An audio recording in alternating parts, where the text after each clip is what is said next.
마가복음 10장 10절에서 17절에서 27절까지 마지막은 같이 봉독하도록 하겠습니다. 그분께서 길로 나아가실 때 한 사람이 달려와 그분께 무릎을 꿇고 그분께 여쭙되 선한 선생님이여 내가 무엇을 하여야 영원한 생명을 상속받으리까 하매 예수님께서 그에게 이르시되 네가 어찌하여 나를 선하다 하느냐 한 분 곧 하나님 외에는 선한 이가 없느니라. 네가 간음하지 말라, 살인하지 말라, 도둑질하지 말라, 거짓 증언하지 말라, 속여 빼앗지 말라, 네 아버지와 어머니를 공경하라 하는 명령들을 아느니라 하시니 그가 그분께 응답하여 이르되 선생님이여 이 모든 것은 내가 어려서부터 준수하였나이다 하거늘. 이에 예수님께서 그를 보시고 그를 사랑하사 그에게 이르시되 네가 한 가지 부족한 것이 있으니 내 길로 가서 내게 있는 것을 무엇이든지 팔아 가난한 사람들에게 주라. 그리하면 하늘에서 내게 보화가 있으리라. 그리고 와서 십자가를 지고 나를 따르라 하시매 그가 소유를 가졌으므로 그 말씀을 듣고 슬퍼하여 근심하며 가니라. 예수님께서 주변을 둘러보시고 자기 제자들에게 이르시되 재물을 가진 자들은 하나님의 왕국에 들어가기가 얼마나 어려운가 하시니 제자들이 그분의 말씀들에 깜짝 놀라더라.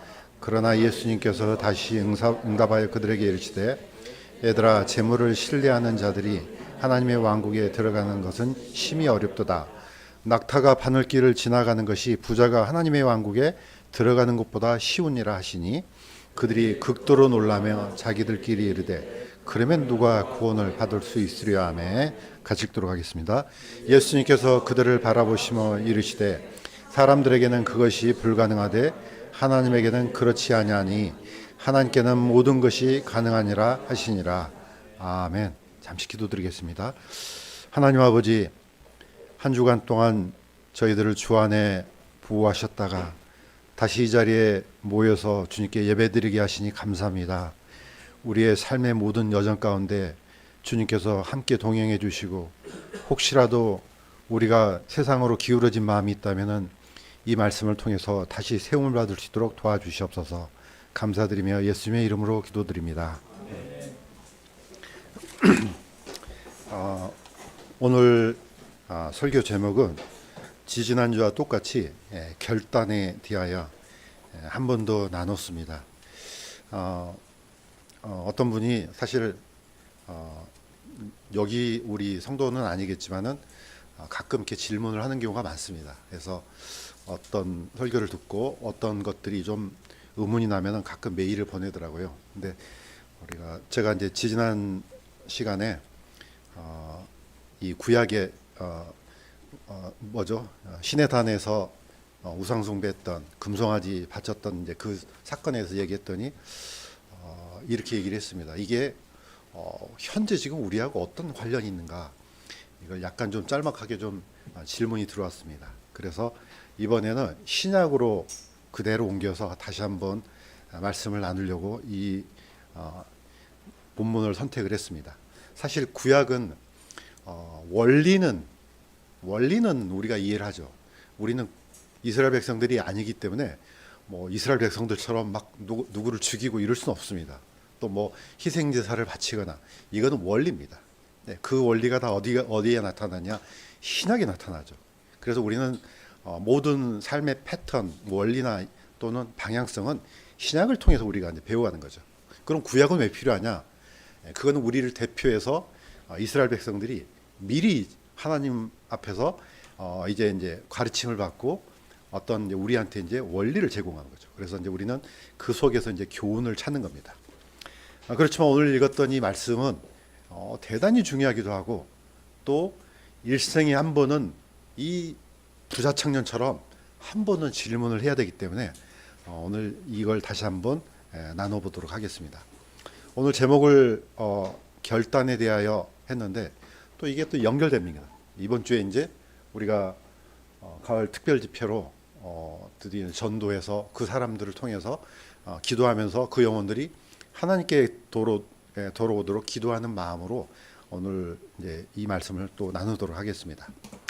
이 말씀을 보시면은 아시겠지만은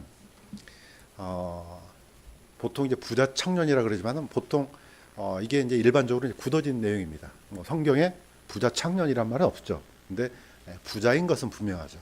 또 이 청년이 또 치리자인 것도 분명합니다. 이 내용이 사실 마태복음, 마가복음, 누가복음 세 군데 다 기록이 되어 있습니다. 다 기록이 되어 있는데 약간씩 포인트가 달라요. 우리가 이제 성경을 읽을 때 같은 내용인데 왜 포인트를 약간 다르게 주는가? 이거는 뭐 성령께서 뭐 빠뜨려 먹고 기록했거나 아니면 뭐 마태나 마가가 잘못 기록했거나 그건 아닙니다. 약간 면을 달리해서 보여주는 거죠. 그래서 전체적으로 묵상을 깊이 한번 해봐라 이런 뜻으로 이제 보입니다. 마가는 틀리고 마태는 맞고 그건 절대 아닙니다. 포인트가 다르다는 거죠. 분명히 마가복음에는 우리가 읽었던 말씀에는 한 사람이 달려와 그분께 무릎을 꿇고 선한 선생님이여 내가 무엇을 하여야 영원한 생명을 받으리까 이렇게 했습니다. 그런데 누가복음에는 같은 내용이에요. 그런데 어떻게 나오냐? 어떤 치리자가 그분께 여쭈어 선한 선생님이여 내가 무엇을 하여야 영원한 생명을 상속받으리까. 마가는 그냥 어떤 사람이라 했지만은 누가는 이 사람에 대해서 약간 자세하게 치리자가 되어 있습니다. 그러면 치리자면은 누군가를 가리키고 약간 사회적인 신분이 약간 높겠죠. 자, 이 유대 사회에서 어떤 치리자 정도 되려면은 그 사회에서 덕망받고 또 재산도 좀 많고. 그런데 이 사람이 어떤 사람이냐? 청년이에요. 딱 이걸 보는 순간 밑에 있는 사람이 생각이 났어요. 밑에 사람이 누구죠? 마크 저커버그라는 사람인데 페이스북 창업자입니다. 이 사람을 이제 뭐 저는 알지를 못해요. 나하고 상관없지만은 하려다 보니까 조사를 좀 해봤어요. 했더니 이 사람이 세계 10대 부자 중에 한 사람이에요. 19살 때 페이스북을 창업했어요. 19살 때. 지금 몇 살이냐? 40살이에요. 그런데 무려 재산이 얼마인가 했더니 200조가 넘어요. 이게 감이 안 와요.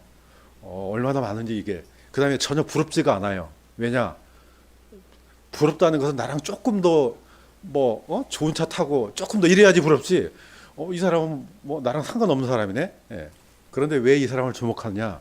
이 사람이 바로 유대인이에요. 예. 유대계 미국인이에요.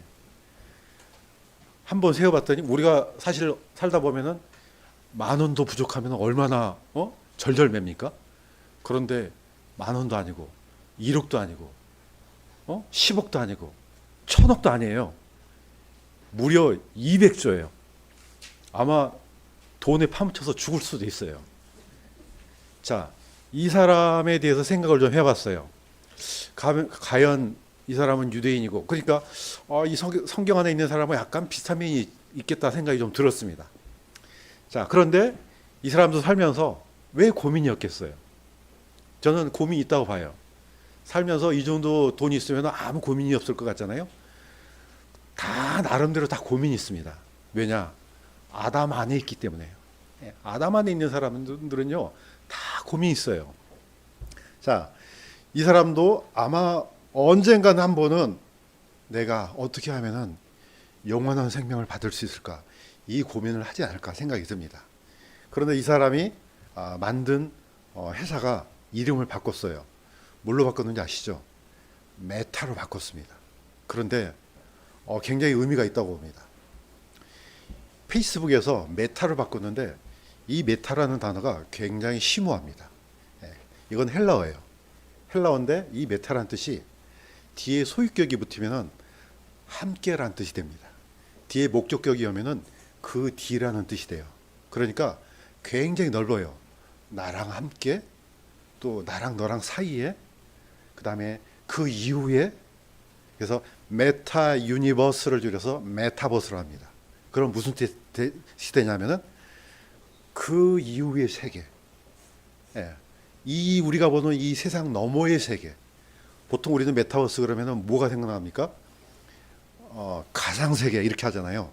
우리가 하도 많이 이제 가상세계란 말이 젖어 있지만은 사실 메타버스란 말은 우리가 보는 이 세계 너머의 세계.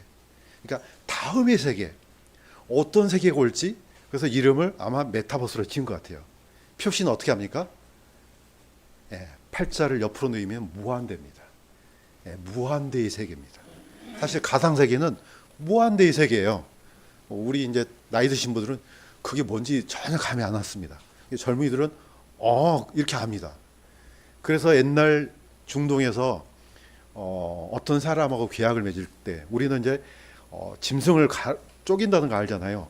그런데 그 사이를 지나가는데 어떻게 지나가느냐? 이렇게 지나갑니다. 그럼 어떻게 합니까? 그 계약이 영원하다는 뜻이에요. 두 개를 짝 쪼개서 이렇게 돌고 이렇게 돌아요. 이 표시가 영원한 계약이에요. 어쩌면 누구의 머리에서 나왔는지는 모르지만은 이 세상이 영원한 세상이다. 우리가 만들려고 하는 세상은 바로 그런 세상이다. 그러면서 이런 단어를 쓰지 않았나 생각이 듭니다. 그러니까 아무래도 이 사람도 내가 이렇게 많은 돈을 벌었지만은 이걸로 뭐 하지? 세상 사람들은 아마 이렇게 생각할 겁니다.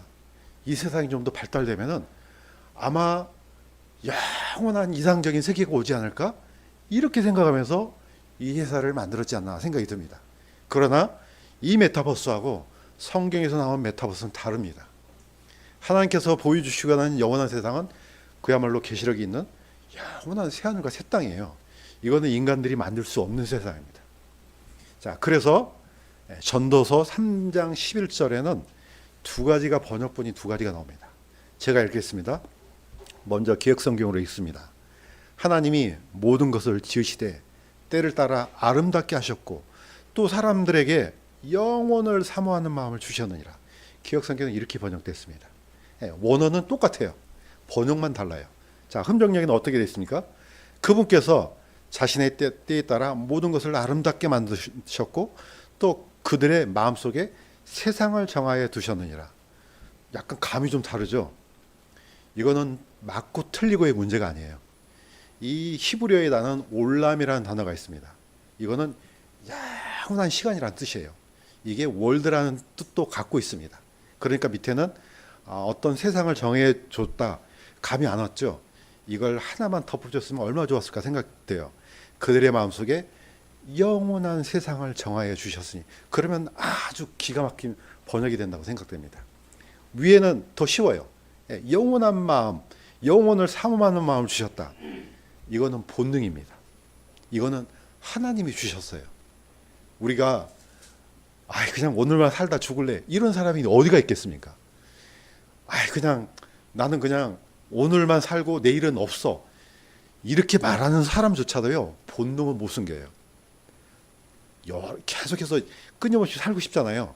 누가 아프면은 내가 오늘 아프네, 오늘 죽어야지, 이럴 사람이 누가 있어요? 이빨 하나 어디 애를 봐요. 그러면 수단과 방법을 안 가리고 이걸 낫게 하잖아요. 그게 본능입니다. 누가 고통을 즐기면서 사는 사람이 누가 있겠어요? 이건 하나님께서 생명에 대한 본능을 주신 거죠. 그러니까 모든 사람들은 다 살고 싶어요.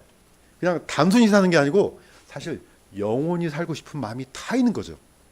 그러나 그걸 숨기면서 사는 거죠. 어떤 사람은 골치 아프니까 오늘 죽어버리자, 이런 사람도 있지만은 진짜 죽고 싶은 사람은 없는 거죠. 심지어 자살하려고 뛰어내렸는데 어떻게 하다 보니까 살았어요. 그럼 그 사람이 안 죽었네? 진짜 죽자, 이렇게 합니까? 그때부터는요 살고 싶은 욕망이 더 강해지는 겁니다. 어떻게든지 살려고 그러는 거죠. 왜냐? 이게 본능입니다. 어떤 본능? 영적인 본능이에요. 이거는 우리가 만든 게 아니고 하나님이 주신 겁니다. 그러니까 아무리 재산이 많고 부족한 게 하나도 없어도 본능적으로 뭐가 있습니까? 영원한 세상에 대한, 내가 지금 내 목숨이 죽으면은 끝나면 어떻게 되지? 다 있단 말이에요. 그래서 기본적으로 어떤 결론에 도달하냐 하면은 세상에 사는 사람, 태어난 사람 치고 무신론자는 없는 겁니다. 진정한 무신론자는 한 사람도 없어요. 왜냐? 우리는 모두 하나님의 형상으로 만들어졌기 때문에 그렇습니다. 왜냐? 하나님의 형상으로 만들어졌기 때문에 여기에 갈급함이 느리는 겁니다. 여기는 채워지지가 않아요. 뭘로 채워져야 됩니까? 성령께서 오셔야만 됩니다. 그분이 오셔야만 진정한 채워짐이 있지, 그러기 전까지는 늘 갈증이 있습니다. 그게 뭡니까? 영적인 갈등이죠. 이거는 사람들한테 안 보인다 해서 안 보이는 게 아니에요. 본능적으로 갖고 있습니다. 복음으로 내가 예수 그리스도를 통해서 이 채워짐이 없이는 늘 갈급한 거죠. 그래서 사람들은 뭐가 있습니까? 본능적으로 종교적인 본성이 있습니다. 어떻게든지 여기를 채우려고 그래요. 그러니까 수많은 종교도요, 결국은 어떤 형상입니까? 그 영적인 본능에 따라서 뭔가를 채우려는 거죠. 뭐 부처를 믿든 뭘 믿든 저기 나무 토막이를 믿든 뭘 믿든 간에 늘 뭡니까? 이 안에 뭔가를 채우려고 그러는 겁니다. 이게 바로 영적인 본능입니다. 자, 부자도 똑같습니다. 재산이 아주 많았어요. 부족한 게 아무것도 없습니다. 마치 저커버그처럼 그러지 않았나 생각이 듭니다. 그런데 이 사람은 아주 나이스했습니다. 보통 부자들이 막 성질 개팍하고 이런 사람이 있는 게라고 생각하면 큰 오산입니다. 이 사람은 아주 나이스했습니다. 그런데 딱 한 가지, 자신의 문제, 정말로 영원한 생명에 대한 진지한 고민을 하고 예수님을 찾아왔습니다. 부자 청년과 예수 그리스도. 자, 이 배경을 보면은 예수님께서 이제 저 위에 이제 갈릴리 쪽에서 사역을 마치시고 드디어 요단강 건너를 가십니다. 요단강 건너서 쭉 내려오시면서 이렇게 요단강을 다시 건너면은 여리고로 들어갑니다. 여리고에서 쭉 올라가면 예루살렘으로 들어갑니다. 이렇게 해서 예수님의 사역은 끝마쳐요. 아마 이 중간쯤 어디쯤 된 것 같아요. 이게 이제 마지막인데, 우리가 알고 있는 소경 바디메오는 어디 있었습니까? 바로 예수님의 여정의 마지막 부분 여리고에서 고침을 받지 않습니까? 이 청년도 아마 어쩌면 그 마지막 된 것 같아요. 한 번은 내가 만나봐야 되겠다, 저분을. 소문은 들었는데 이 문제를 반드시 해결해야 되겠다. 그래서 찾아왔습니다. 자, 그러면서 선한 선생님이라고 호칭을 붙였습니다. 예수님께서 그에게 이르시되 네가 어찌하여 나를 선하다 하느냐? 한 분 곧 하나님 외에는 선한 이가 없느니라. 또 이거 오해하면 안 됩니다. 예수님이 나는 선하지 않아, 아버지 하나님만 선해, 이런 뜻으로 받아들이면 안 됩니다. 이 청년은 예수님을 어떻게 봤습니까? 선한 랍비예요. 뭐 그냥 기적도 베풀고 하니까 틀림없이 뭔가 좀 대단한 분 같아. 그러니까 좀 뛰어난 분이에요. 예수님은 그 사람이 하는 평가를 고쳐주십니다. 다시 말해서 한 분 하나님 외에는 선한 이가 없다, 이 말은 뭡니까? 바로 예수님이 하나님이라는 뜻이에요. 너의 관점을 고치라는 거예요. 내가 바로 하나님의 아들이니까 당연히 하나님이죠. 이거 아니라는 거죠. 우리가 왜 이게 중요합니까? 예수님이 하나님이 아니게 되면요, 다시 말해서 삼위일체가 무너지면은 예수님의 속죄는요 완전하지가 않습니다. 예수님의 구원도 완전하지가 않습니다. 모든 게 다 불완전해져 버려요. 굉장히 심각한 문제가 생깁니다. 자, 도마가 이렇게 고백했습니다. 도마가 대답하여 이르시되 나의 주님이시요 나의 하나님이시니다. 뭘 보고요? 부활하신 예수님을 보고요. 부활하신 도마는 의심이 많아서 내 눈에 흙이 들어오기 전에 안 돼. 내 직접 봐야 되겠어. 예수님께서 다시 나타나셨습니다. 딱 보니까 어떻게 해요? 그대로 있거든요. 손가락 보니까 손가락에 상처가 그대로 있고 옆구리도 발도. 누가 분명합니까? 십자가에 못 박힌 예수 그리스도가 분명해요. 상처난 하나님이에요. 외형으로는 퍼펙트하지가 않습니다. 그런데 도마는 이렇게 고백했어요. 나의 주님이시여 나의 하나님이시다. 이게 진실로 고백하면요, 그분들은 구원받습니다. 예수님을 이렇게 고백해야지 구원이 이루어지는 겁니다. 그런데 이 부자 청년은 그냥 선한 선생님이에요. 선한 랍비요. 이거 안 됩니다. 어쨌든 부자 청년은 예수님 앞에 물었습니다. 그러니까 예수님께서 뭐라고 하십니까? 마가복음, 마태복음, 누가복음이요, 내용이 조금씩 달라요. 그래서 왜 이렇게 포인트를 다르게 기록하셨을까? 중심은 같아요.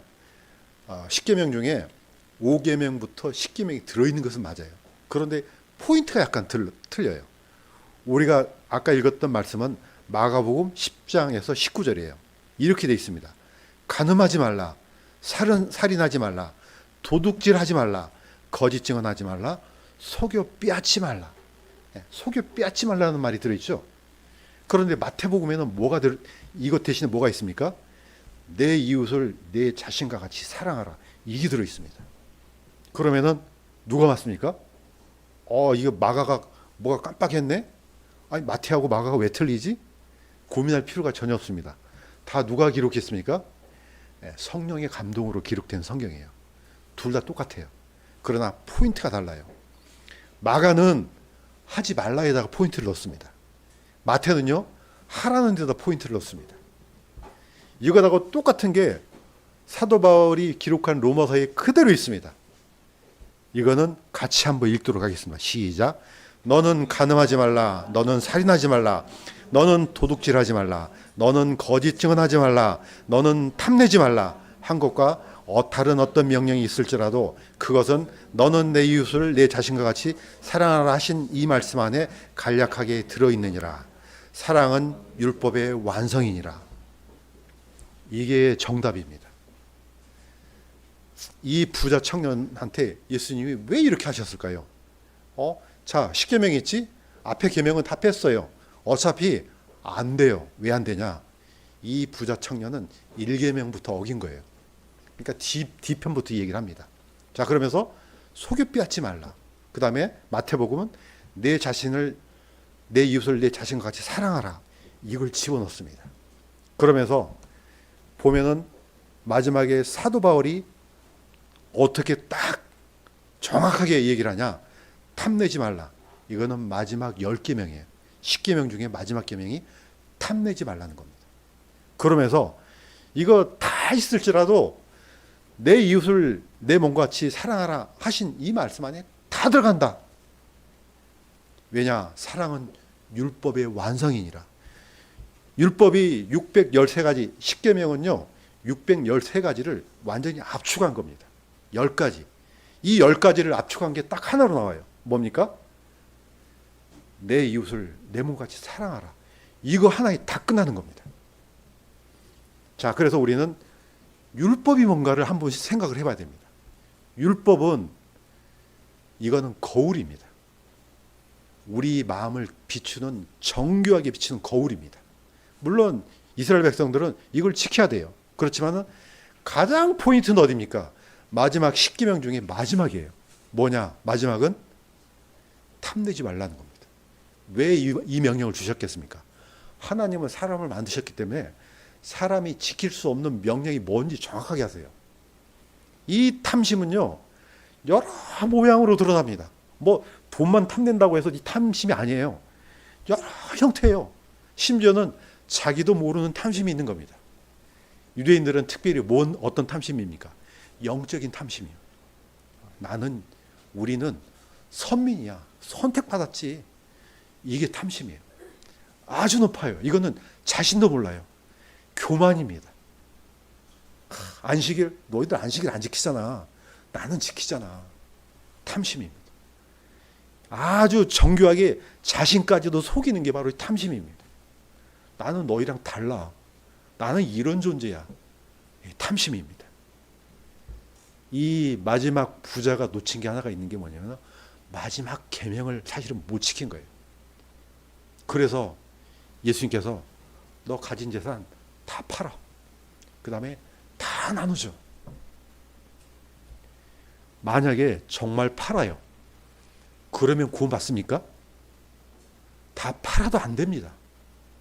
우리가 여기서 중요한 교리를 가져올 수 있습니다.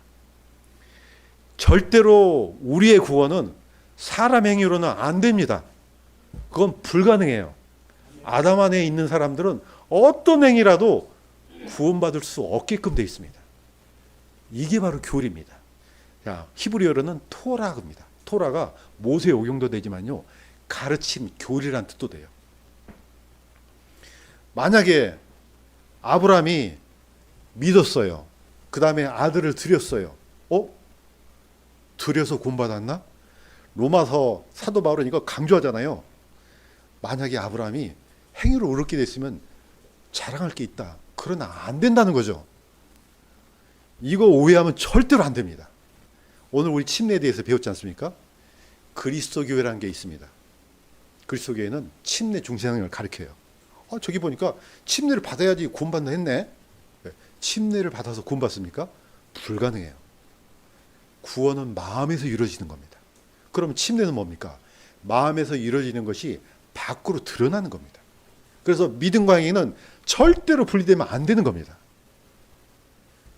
아브라함은 창세기 15장에서 이미 의롭게 됐습니다. 네, 하나님께서 그의 믿음을 의로 여기셨다고 분명히 얘기했지 않습니까?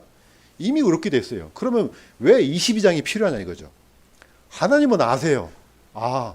아브라함이 의인이구나. 그러면 왜 22장이 왜 필요하냐고요. 이거는 우리를 위해서 주신 겁니다. 내가 여기서 갑자기 불이야 하고 소리를 질렀어요. 그러면 내 말을 믿고 도망간 사람이 있겠죠. 그런데 그러든지 말든지 가만히 있어요. 진짜 불이 났는데. 그 말은 뭡니까? 내 말을 믿고 도망간 사람은 내 말과 함께 행동을 보여주지 않습니까? 진짜로 믿은 거죠. 그런데 불이야 그래도 저 웃기고 있네? 이건 안 믿는 거죠. 알았어 믿을게. 안 나가요. 그러니까 안 믿는 거죠. 그래서 믿는 거하고 행동은 분리가 안 되는 겁니다. 이게 교리입니다. 이거는 굉장히 중요해요. 예를 들면은 일제시대 때 그 일제 천황폐하한테 그 뭐라 그러죠? 신사참배. 어떤 사람이 나는 하지 않겠노라. 내가 목숨이 닿을지라도 저것만큼 하지 않겠노라 하면은 그래서 순교한 사람이 얼마나 많습니까? 그러면은 저 사람은 행위로 구원받았네? 이렇게 할 겁니까? 상관없다니까요. 그 사람의 행동이에요. 믿음에 대한 행동이라니까요. 믿음하고 행동은 그래서 분리가 안 되는 거예요. 이거는 시대를 어떤 시대든지 뭐 창세기 아담부터 시작해서 아니면 천연왕국 시대까지 동일해야 됩니다.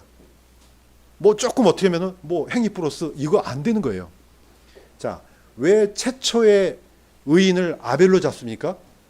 아담은 아니에요? 아담도 들어가죠, 당연히. 왜 들어갑니까? 왜 안 들어갑니까? 아담은 죄를 가져온 사람이기 때문에 아벨부터 시작합니다. 자, 아벨이 가장 좋은 첫 번째 양을 드려서 구원받았습니까? 아니라니까요. 히브리서는 뭐라고 됐습니까? 믿음으로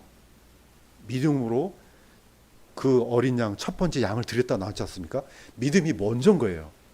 믿고 드린 거라니까요. 그러니까 분리가 되면 안 되는 거죠. 이거는 어떤 시대인지 똑같아요. 아브라함이 중요한 이유가 왜 중요합니까? 이분은 율법 전의 사람이에요. 율법이니까 율법과 상관없어요. 율법과 상관없이 믿음으로 의롭게 된 거죠. 율법과 상관없이 자기 아들을 드렸습니다. 아무 상관없습니다. 그래서 야고보서가 왜 있습니까? 이거 오해하지 말라는 겁니다. 믿음이 행위가 없는 믿음은 죽은 거다. 그러면 행위도 필요하네? 당연히 필요하죠. 어떤 행위? 그 믿음에 합당한 행위가 있어야 된다는 겁니다. 이게 절대로 분리가 안 되는 겁니다. 그래서 믿음으로 구원받았다 그러면 당연히 믿음에 합당한 열매를 맺는 게 당연하다는 겁니다. 많고 적고의 차이는 있지만은 이게 없이는 불가능한 겁니다. 자, 부자 청년과 율법은 예수님께서 주신 이유가 있습니다. 율법을 얘기하잖아요. 너 자신을 돌이켜봐 이겁니다. 너 이거 지켰어? 왜 이 청년한테만 이 얘기를 주십니까? 십자가의 강도하고 비교해 보세요. 야, 너 십계명 지켰어? 신앙 고백했어? 침례 받았어? 아무것도 안 했잖아요. 십자가의 강도는 그럴 필요가 없어요. 왜냐? 이미 마음에 정죄가 이루어진 사람이죠. 이 청년은 정죄가 이루어지지 않았거든요.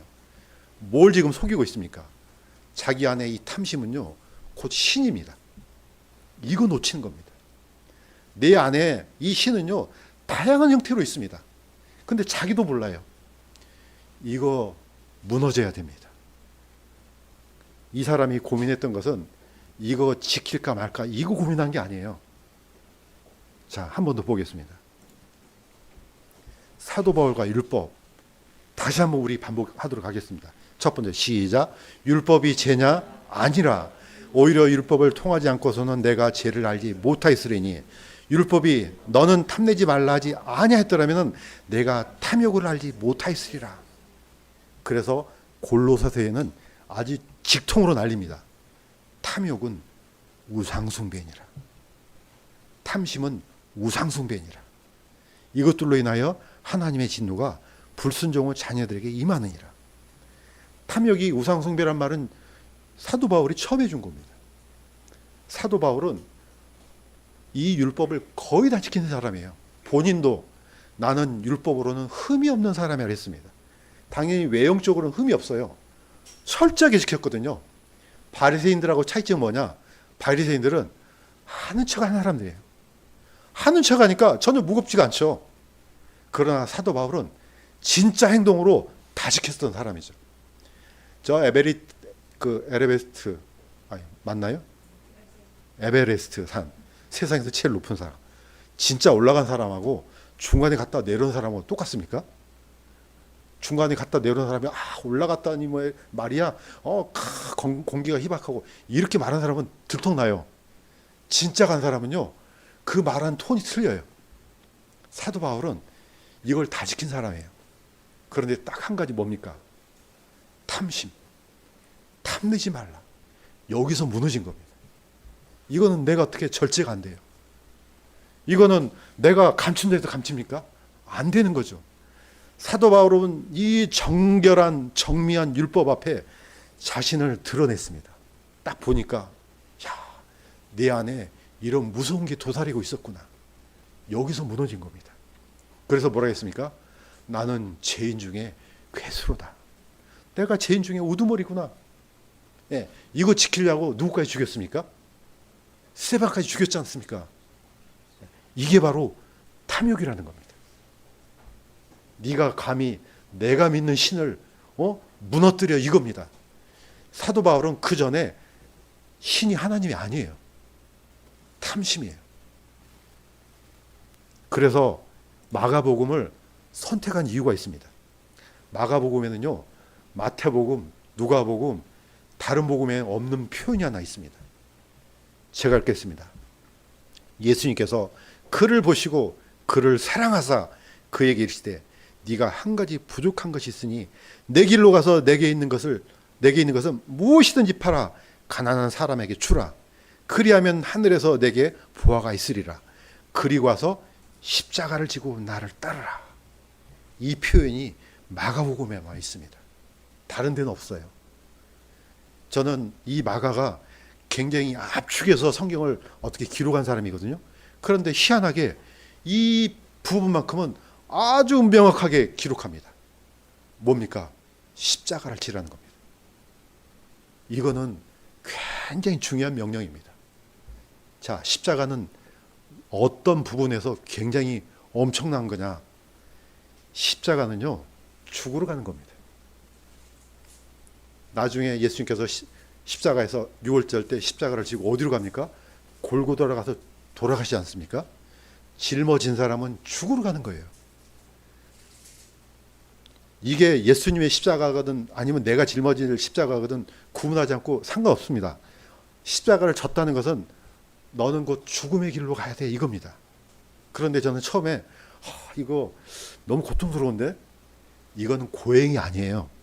이걸 고행이라고 생각하잖아요. 십자가를 진다는 것은 예수님을 따르겠다는 결단입니다. 이 결단이 없는데 어떻게 구원받을 수 있냐, 이겁니다. 그래서 구원받는 거, 십자가를 지는 거, 믿는 거 다 똑같다는 겁니다. 십자가를 진 사람이 여기 시장 가갖고 시장 보고 저기 사람들 노는 데 가서 놀고 그럴 수 있습니까? 안 됩니다. 일단 졌다 그러면은 그 길로 가야 되는 겁니다. 그래서 이거는 지는 사람은 뭐 이건 꼼짝없어요. 오해하면 안 됩니다. 그러면은 부자들은 다 팔면 구원받냐? 세상에 그런 사람이 어디 있습니까? 이거는 교리의 문제가 생겨요. 왜냐? 아브라함, 이삭, 야곱, 요셉 부자들이에요. 그런데 뭡니까? 뭐가 가난합니까? 마음이 가난해요. 마음이 가난한 거하고 이거하고 다른 겁니다. 이 부자 청년은 뭐가 가난하지 못했습니까? 마음이 가난하지 못한 거죠. 세상에서 성경에서 부자를 저주합니까? 아닙니다. 우리 선조 그리스도인들은요 다 부자들이에요. 아브라함은 그 엄청난 부를 그대로 이삭한테 넘겼습니다. 이삭은 야곱한테 넘기고 야곱은 요셉은 알아서 부자가 됐지 않습니까? 어마어마한 이집트의 총리면요, 말 한마디면 사람을 죽고 살리는 그런 직분이에요. 그런 사람들도 전부 다 어떻습니까? 마음이 가난했습니다.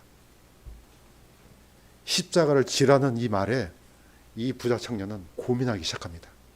또 특별히 너 다 팔아 그랬지 않습니까? 다 팔아서 다 나눠줘. 사실 이 부자는 여기서 무릎을 꿇었어야 돼요. 주여, 그럴 수 없나이다. 그러면 가르쳐 주죠. 이거 지금 포인트는 뭡니까? 부자 청년은 항상 포인트가 내가 어떤 행위를 해서 구원을 받을까 말까, 여기 포인트입니다. 그러니까 이거 하는 거 너무 어려운데? 십자가를 진다는 것은 구약에도 나옵니다. 자, 벳세메스 사건 우리가 기억합니다. 법궤를 빼앗겼습니다. 블레셋에. 근데 나중에 하나님께서 징벌을 내리니까 블레셋 사람들이 이 법궤를 그대로 돌려보내잖아요. 돌려보낼 때 암소 2마리를 딱 선택해서 수레에다가 법궤를 싣고 돌려보냅니다. 바로 그 장면입니다. 그래서 암소를 왜 그러면 2마리 하냐? 만약에 1마리만 하면은 성격이 이상한 암소면 어떻게 해요? 2마리는 증거죠. 자, 이 암소를 어떤 암소를 선택했느냐? 젖먹이는 암소를 선택해요. 그래서 떼어다가 2마리를 수레에다 끌고 벳세메스로 올려보냅니다. 바로 그 장면입니다. 암소들이 갈 때 울면서 가고 오른쪽으로나 왼쪽으로 치우치지 아니하더라. 이게 저는 무슨 뜻인지 알겠어요. 왜냐? 저는 저희 집에 소가 없었지만 옆집에 소가 있으니까 알잖아요. 저 친척도 소가 있어요.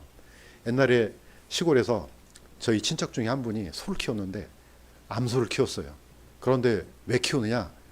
가난한 사람은 소를 어떻게 키우냐면 어떤 사람이 부자가 암소를 줘서 키우게 하면은 그해 태어난 암소는 제일 먼저 누구한테 줍니까? 주인한테 줘요. 그 다음에 태어난 암소는 내가 가져요. 365일 동안 매일 키워요. 비용이 엄청나겠죠. 이 수거를 통해서 암소를 2년에 1마리씩 받아요. 새끼를.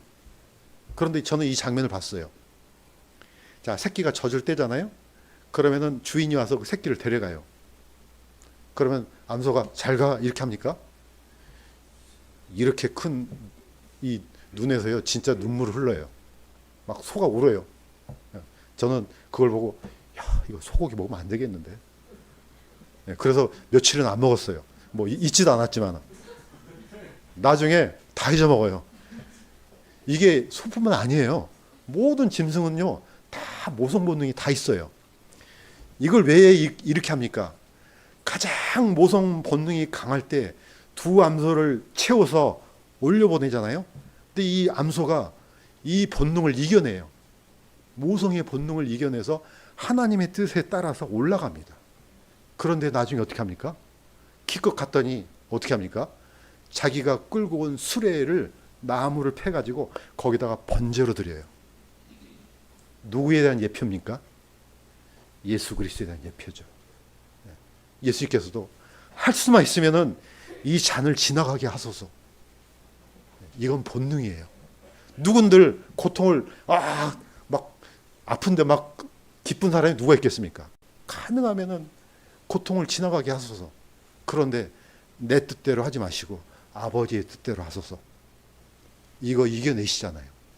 그래서 십자가에서 우리를 위해서 모든 속죄를 다 끝내시고 다 이루었다 이렇게 하십니다. 이게 바로 십자가를 진다는 겁니다. 구약 성경 어렵지 않습니다. 지난번에 이스라엘의 하나님께서 이렇게 말씀하시니라. 각 사람이 허리에 칼을 차고 자기 형제를, 자기 동료를, 자기 이웃을 죽이라. 이거는 본능을 이겨내라는 겁니다. 우상 숭배했던 사람, 이거는 이스라엘 백성들한테 주신 명령이죠. 다 죽인 겁니다. 하나님께서 이거 누가 명령했습니까? 하나님이 명령하신 거예요. 누구의 말을 따를래? 그랬더니 레이지파가 전부 다 나와서 허리에 칼을 차고 자기의 사랑하는 동료들을 다 죽였습니다. 무려 3,000명을. 이건 구약 성경의 원리입니다. 이걸 죽인다는 건 뭡니까? 내가 원하는 거, 내가 주인 되려고 하는 거, 내가 높아지려고 하는 거 죽여야 돼요. 이걸 죽여야지 예수님의 십자가를 질 수 있다는 겁니다. 골로새서 3장 3에서 5절 같이 한번 읽도록 하겠습니다. 시작. 그러므로 땅에 있는 너희 지체를 죽이라. 그것들은 음행과 부정함과 모질지한 애정과 악한 욕정과 탐욕이니 탐욕은 우상숭배니라. 이것들로 인하여 하나님의 진노가 불순종의 자녀들에게 임하느니라. 아까 말씀을 반복했습니다. 뭡니까? 죽이라. 누구를? 너희 지체를. 내 안에 있는 이 악한 교만을 죽이라. 너희 안에 있는 이 욕심을 죽이라. 내가 옳다고 생각하는 거 이거 죽이라. 다 죽여야 됩니다. 십자가를 진다는 것은 이걸 죽이는 겁니다. 내 생각이 살아있고 내 의가 살아있고 결국 유대인들이 자기 의를 꼿꼿하게 내세우지 않습니까? 아, 하나님 방법 틀렸어요. 아, 그거 안 돼요. 안 돼. 이렇게 해서 어떻게 됐습니까? 이스라엘 백성들이 돌 위에 돌 하나도 남김없이 다 무너졌지 않습니까? 마무리하겠습니다. 결국은 누구한테 순종하냐 이 문제입니다. 우리가 예수 그리스도를 십자가를 진다는 것은 예수님을 따르겠다는 결단입니다. 적어도 이 결단을 해야 돼요. 둘 사이에 이거 잡고 갈 수 없어요. 이건 가장 하나님이 싫어하는 겁니다. 고행을 하라는 뜻이 아닙니다. 믿으려면 믿고 말려면 말어 이겁니다. 하나님은 이방신도 섬기고 하나님도 섬기고 이걸 가장 싫어합니다. 나는 하나님을 따르겠습니다. 이거 누가 하는 겁니까? 내가 하는 겁니다. 본인이 이 결단을 했을 때 하나님은 더해 주신다니까요. 이거 믿으라는 겁니다. 하나님께서. 부자 청년의 결단. 저도 이거 읽으면서 너무 안타까운 거예요. 하나님은, 예수님은 이 청년을 사랑했어요. 저 나쁜 놈 이게 아니에요. 정말로 사랑했어요. 그런데 그가 많은 소유를 가졌으므로 그 말씀을 듣고 슬퍼하여 근심하며 가니라.